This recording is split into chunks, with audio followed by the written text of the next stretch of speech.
सभी को नमस्कार। आज हम ज्योग्राफी 9th क्लास का चैप्टर 3 पढ़ने वाले हैं। आज का टॉपिक है अफवाह तंत्र और भारत की नदियों के बारे में हम इसमें पढ़ने वाले हैं। दोस्तों, इसमें आप लोगों को मैं ये कहना चाहता हूँ कि ज़्यादा से ज़्यादा आप ज्योग्राफी के जो क्वेश्चन होते हैं, प्रीवियस ईयर के क्वेश्चन आप देखोगे बार बार, तो आपको देखने को मिलेगा कि मैपिंग के क्वेश्चन बहुत ज़्यादा हैं। तो इसलिए मेरी आप लोगों से रिक्वेस्ट होगा या सजेशन होगा कि आप बार बार अच्छे से मैपिंग करें, एनसीईआरटी के साथ में करें। अलग से भी कर सकते हैं, लेकिन एनसीईआरटी पढ़ते समय आप मैपिंग बहुत अच्छी कर सकते हो। और इसके अलावा मैं बताना चाहता हूँ कि 6th 7th 8th क्लास की एनसीईआरटी पहले मैं पढ़ा चुका हूँ ज्योग्राफी की। 9th क्लास की एनसीईआरटी अभी चल रही है। 9th से लेकर हम 12th तक पूरी पढ़ेंगे एनसीईआरटी। जैसे जैसे हमें टाइम मिलता है पूरी पढ़ेंगे। काफ़ी लोग ये कमेंट करते हैं कब तक करा दोगे, कितना टाइम है, तो मैं टाइम नहीं बता सकता। मैं आराम से पढ़ा सकता हूँ, क्योंकि मुझे खुद अपना अटेम्प्ट भी देना है साथ में। और मैं कोई मतलब ऐसा नहीं कि मैं कोचिंग चलाता हूँ, उतनी कोचिंग नहीं चलाता हूँ। मैं आप लोगों की केवल मदद करता हूँ यहाँ पे अच्छे लेसन बना के। और जैसे ही मुझे टाइम मिलता है वैसे ही लेसन बनाने की कोशिश करता हूँ। और काफ़ी लोग GS 3 के लिए कमेंट कर रहे हैं, क्योंकि मैंने ऐसे राइटिंग और GS 4 पढ़ा दिया है। और आगे आने वाले समय में GS 3 का भी मेरा प्लान है कि GS 3 के यदि मेरे पास नोट्स बनते हैं तो मैं पढ़ाऊँगा। कोशिश करूँगा 2-4 दिनों में GS 3 शुरू करूँ। तो ज़्यादा कमेंट ना करें, क्योंकि मेरी भी कुछ सीमाएँ हैं कि अपनी पढ़ाई के साथ में ही मुझे ये लेसन बनाने होते हैं। तो जैसे जैसे मुझे वक्त मिलता है उसी हिसाब से बनाऊँगा। तो ज़्यादा इन चीज़ों के लिए परेशान नहीं हो। और जिनको जल्दी हो कि पढ़ना, तो अपने नोट्स कहीं से पढ़ सकते हैं, या कोचिंग की काफ़ी वीडियो यूट्यूब पे है, वहाँ से भी आप लोग पढ़ सकते हो। और इसकी जो PDF है आप मेरा टेलीग्राम चैनल से डाउनलोड कर लेना। अच्छे नोट्स हैं, काम आएंगे आपके एग्ज़ाम में। चलिए शुरू करते हैं। इसमें सबसे पहले है कि अफवाह तंत्र क्या होता है। तो अफवाह तंत्र होता है एक नदी क्षेत्र का तंत्र, जिसमें मुख्य नदी और उसकी सहायक नदियाँ होती है। मतलब एक काफ़ी बड़ा क्षेत्र होता है जिसमें एक मुख्य नदी और उसकी सहायक नदियाँ का बहाव क्षेत्र होता है, उसी को अफवाह तंत्र बोलते हैं। और अफवाह द्रोणी होती है, जैसे एक मुख्य नदी किसी घाटी में बहती है या एक बेसिन में बहती है, उसको बोलते हैं अफवाह द्रोणी। एक नदी तंत्र जिस क्षेत्र में जल प्रवाहित करती है उसको बोलते हैं अफवाह द्रोणी। ठीक है।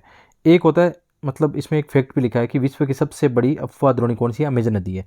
जल विभाजक क्या होता है? जल विभाजक जैसे ये पर्वत है, ठीक है, ये जल विभाजक का काम करेगा। ये एक ऊंचा क्षेत्र, एक ऐसा ऊंचा क्षेत्र, जैसे ये ऊंचा क्षेत्र है, यहाँ से नदियाँ निकलती है तो इस तरफ बह जाएगी, इस तरफ बह जाएगी, तो एक जल विभाजक का काम करता है, यानी अवरोध का काम करता है, उसी को बोलते हैं जल विभाजक।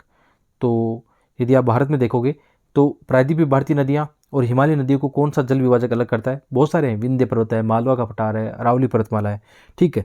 तो पर्वत या उच्च भूमि दो पड़ोसी अफवाह द्रोणियों को अलग करती है, उसको बोलते हैं जल विभाजक। जैसे यहाँ पे आप नक्शे में या मैप में देखना कि ये जल विभाजक बनाया हुआ है, और यहाँ पे नदी एक यहाँ पे बहती है, बी यहाँ पे बहती है, तो ये इसको अलग करती है एक दूसरे से, है ना।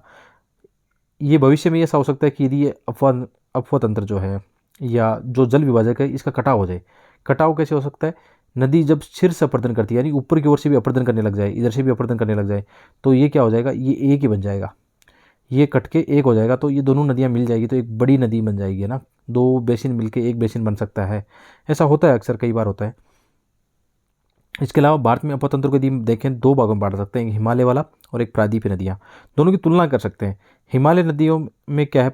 मुख्य नदियाँ जो है बारहमासी या सदा निरा नदियाँ हैं, क्योंकि आप जानते हो हिमालय के अंदर ग्लेशियरों के पिघलने से भी जल मिलता है, ठीक है।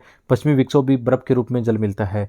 लेकिन दक्षिण भारत की नदियाँ मौसमी नदियाँ हैं। इसमें कावेरी नदी का अपवाद है कि इसमें उत्तरी पूर्वी मानसून और दक्षिण पश्चिम मानसून दोनों से वर्षा का जल प्राप्त होता है, इसलिए ये लगभग साल भर बहती रहती है, ठीक है। इसके अलावा हम जानते हैं हिमालय नदियों का रास्ता लंबा है, क्योंकि हम जानते हैं हिमालय पार करके मैदानों में आके फिर बंगाल की खाड़ी या अरब सागर की ओर इनका काफ़ी लंबा रास्ता है। जबकि प्रायद्वीपीय पठार का भूमि जो छोटी है, मतलब ऊपर की तुलना में, तो इनका जो मार्ग होगा नदियों का वो छोटा ही होगा। नदियाँ छोटी बची इसलिए जल उतना नहीं होगा जितना हिमालय की नदियों में है।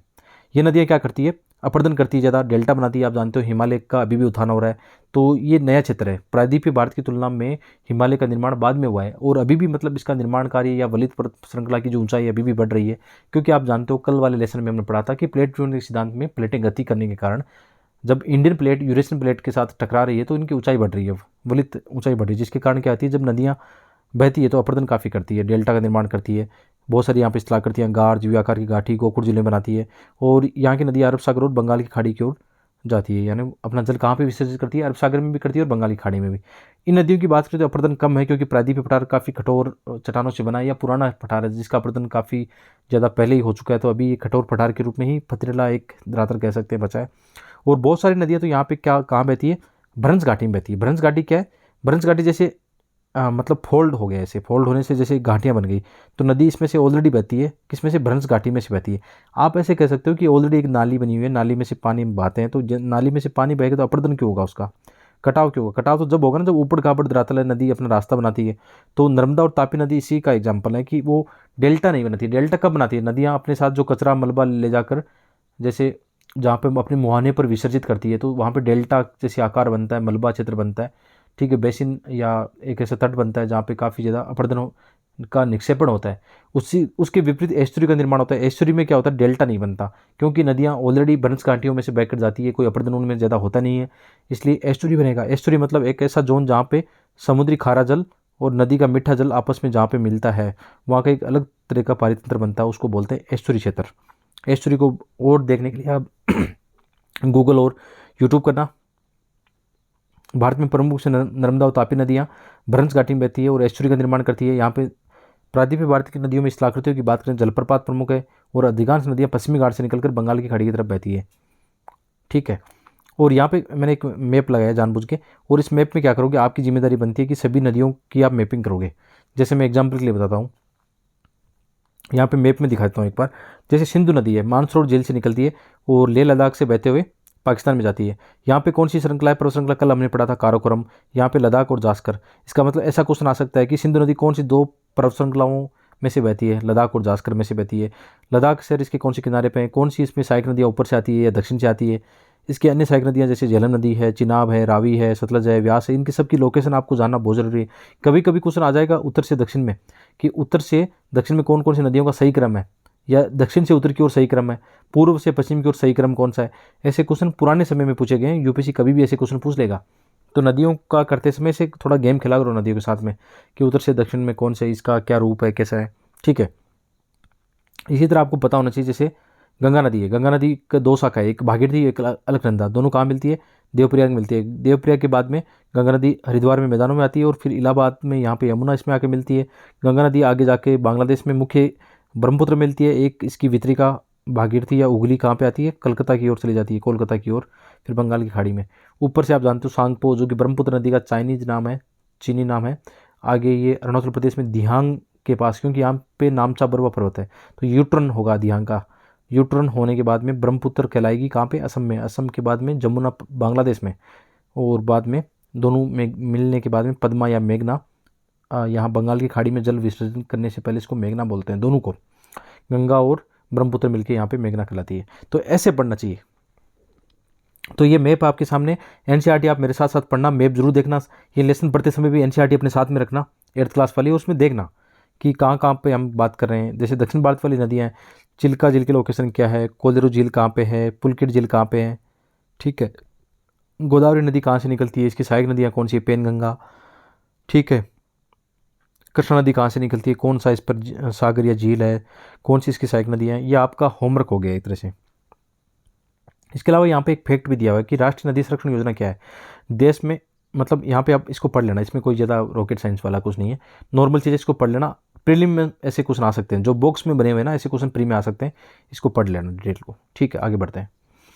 आगे यहाँ पे मैंने लोकेशन, ये जो ऊपर बात की थी वही लोकेशन मैंने बनाई हुई है, तो आप अपनी मैपिंग जरूर करना। आगे नदियों के बारे में पढ़ते हैं, जैसे हिमालयी नदियाँ, तो ये भी आसान पीडीएफ में है, आराम से पढ़ना है, लेकिन मैं एक बार बता देता हूँ। जैसे सिंधु नदी के अंदर है, अभी हमने बात की, सिंधु नदी मानसरोवर झील से निकलती है, लद्दाख और जास्कर श्रेणियों से बहते हुए पश्चिम की ओर पाकिस्तान में मिलती है। इसकी सहायक नदियाँ जास्कर, नुब्रा, श्योक, हुंजा, इनके सबकी लोकेशन मैप में देखना।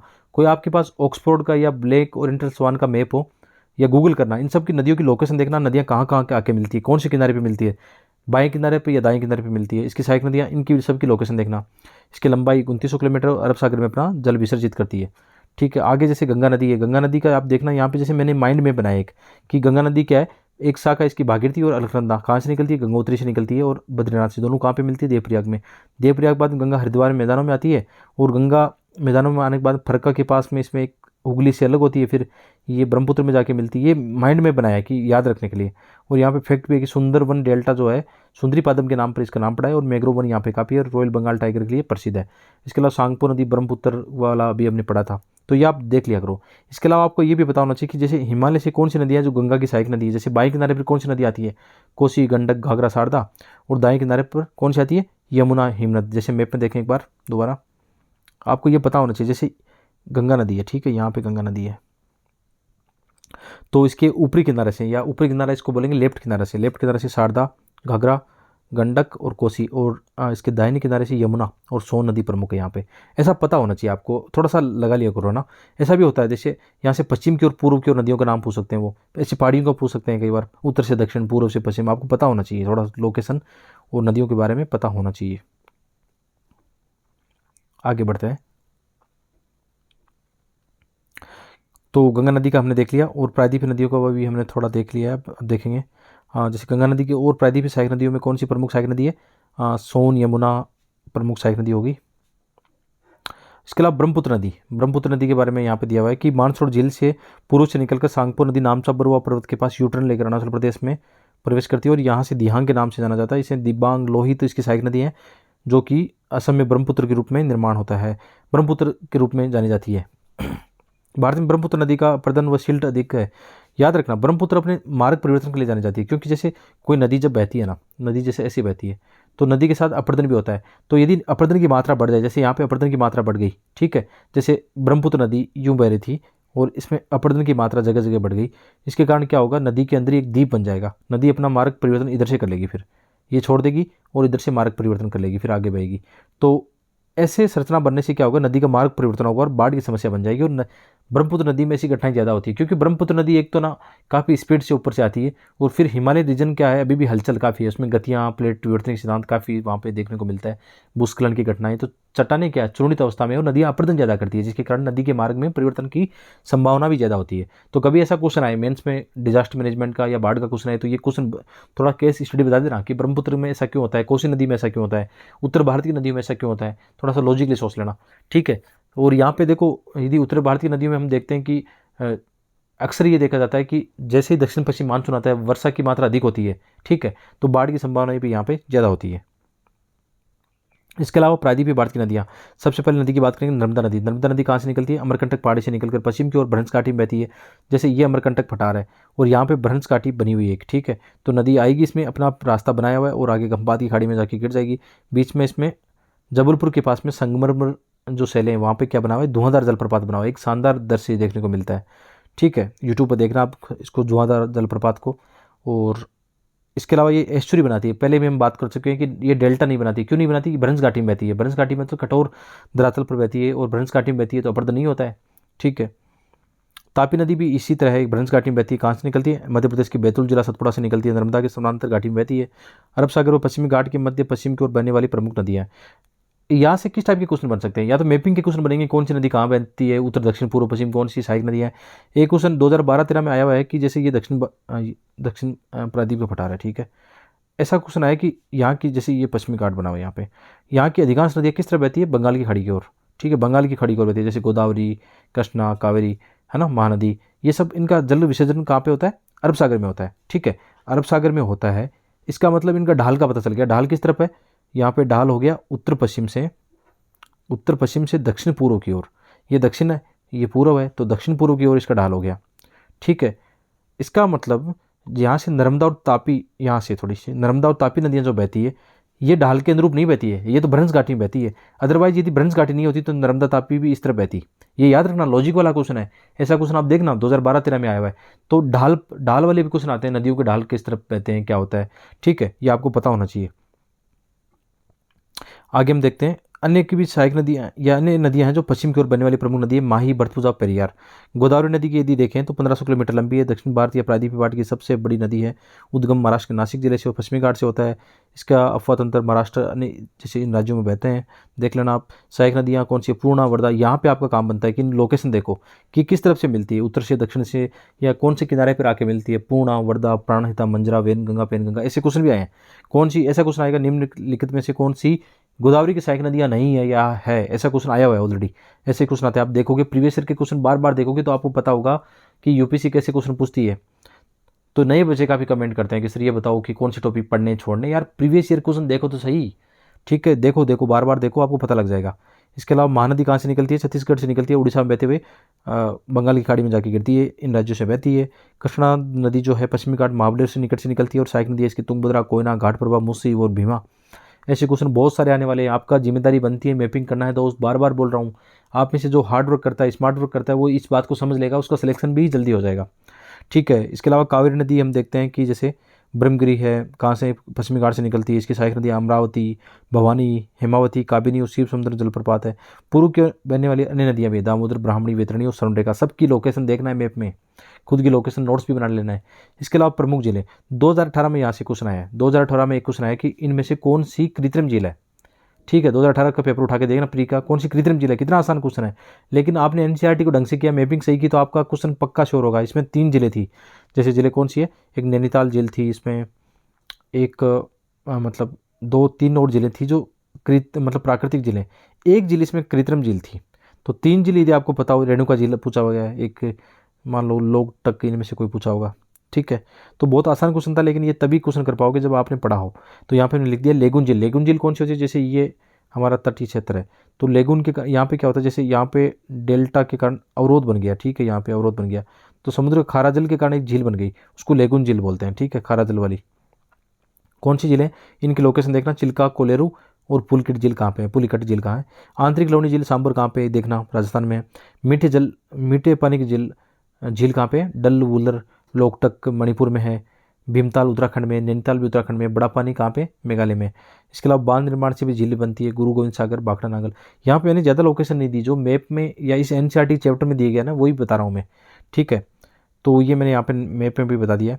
ठीक है, वुलर झील कहाँ पे है, डल झील कहाँ पे है, सांबर कहाँ पे है, लोनार झील कहाँ पे है, लोकटक है, बड़ा पानी है, बारा पानी, इसको उमाइमम लेक भी बोलते हैं, मेघालय में है। इनकी लोकेशन मैंने यहाँ पे दर्शा दी है।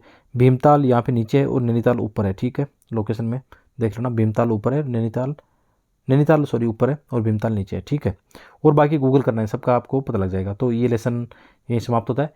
इसको लाइक और शेयर करते रहना अपने दोस्तों के साथ, से सब्सक्राइब करने के लिए बोलना, और टेलीग्राम पे पीडीएफ आप डाउनलोड कर लेना, और अपने दोस्तों को भी बताना कि ऐसे टेलीग्राम से अच्छे नोट्स आपको हिंदी माध्यम में भी अब मिल सकते हैं। और बेस्ट ऑफ लक सभी को 2021 प्रीलिम्स के लिए।